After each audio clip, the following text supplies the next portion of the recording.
Hello mga kakusina, another day, another vlog, another luto na naman. Hindi nga lang miswa ang lulutuin ko kundi overload miswa dahil para sa akin napaka-espesyal ng mga kakain ito.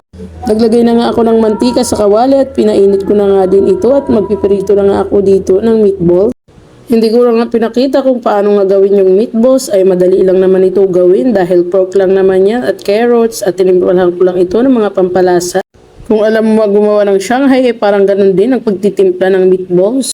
Ipipirito ko nga lang lahat yung mga nagawa kong meatballs. Dahil okay na nga yung kabilang side, babaliktarin ko lang ito.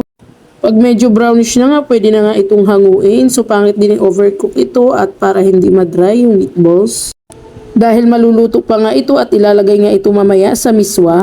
Prito ko na nga lahat at luto na itong meatballs. Marami nga lagi ang niluluto ko at marami din kaming kakain. Sa parehong kawali, dyan na nga din ako magigisa. Hindi ko na nga ito hinugasan at binawasan ko nga lang ito ng mantika. Nagigisa na nga ako dito ng sibuyas at bawang. Nung luto na nga yung sibuyas at bawang, isunod ko na ilagay yung kamatis. So palalambutin ko nga dito yung kamatis at para maluto ng maigi. Pagkatapos ko nga itong mahalo, tinakpan ko muna para madaling lumambot at madaling madurog. Dahil malambot na nga yung kamatis, dinurog-durog ko nga ito para lumabas yung katas niya. Nung nadurog na nga yung kamatis, inilagay ko na nga yung hipon at igigisa ko nga ito dito. Lulutuin ko nga lang ito ng bahagya at hanguin ko din ito mamaya para nga hindi ma-overcook at tinimplahan ko nga din ito ng asin. Pagkatapos ko nga mahalo yung hipon, tinakpan ko nga lang muna ito para maluto ng bahagya. Nung okay na nga ang hipon, binilikan ko na nga ito at luto na. Hinalo ko nga lang ulit para magpantay ang luto ng hipon. Ganun ba yun, Char? At dahil okay na nga yung hipon, hanguin ko lang muna ito at itatabi ko lang muna. Hindi ko nga ito isasabay sa pagpapakulo ng tubig para hindi ma-overcook. Nung nahango ko na nga lahat, isunod ko na ilagay yung tubig. So tinansya ko nga lang yung tubig na ilalagay ko dyan.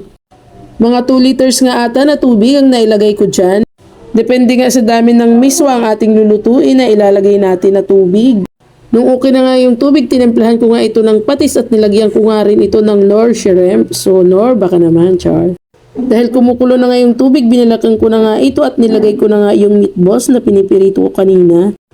Halos mapuno nga yung kawali mga kakusina, may puwang pa kaya dito yung mga ilalagay ko mamaya, Char. Hinalo-halo ko nga lang ito dito ng bahagya para mahilo yung mga meatballs, Char. So sinunod ko na din ilagay yung hipon. Hindi ko nga akalain na makakaluto ako ng ganito sa tanang buhay ko. Kaya salamat Lord sa mga biyayang ibinibigay mo sa amin araw-araw.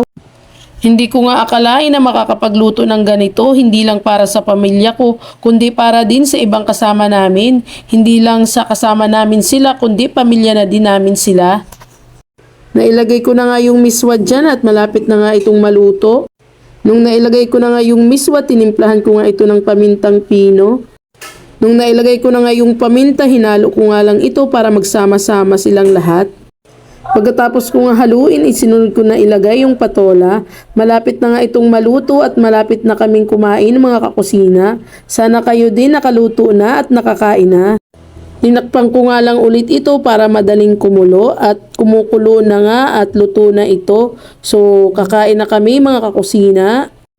Umaapaw nga sa dami mga kakusina kaya dahan-dahan ko nga lang itong hinahalo. Tinimplahan ko nga lang ulit ito ng patis mga kakusina at nakulangan nga ako sa lasa. Kain na tayo mga kakusina at luto na ang aking miswa with meatballs. Huwag kalimutang mag-share at mag-follow. Salamat. Bye-bye.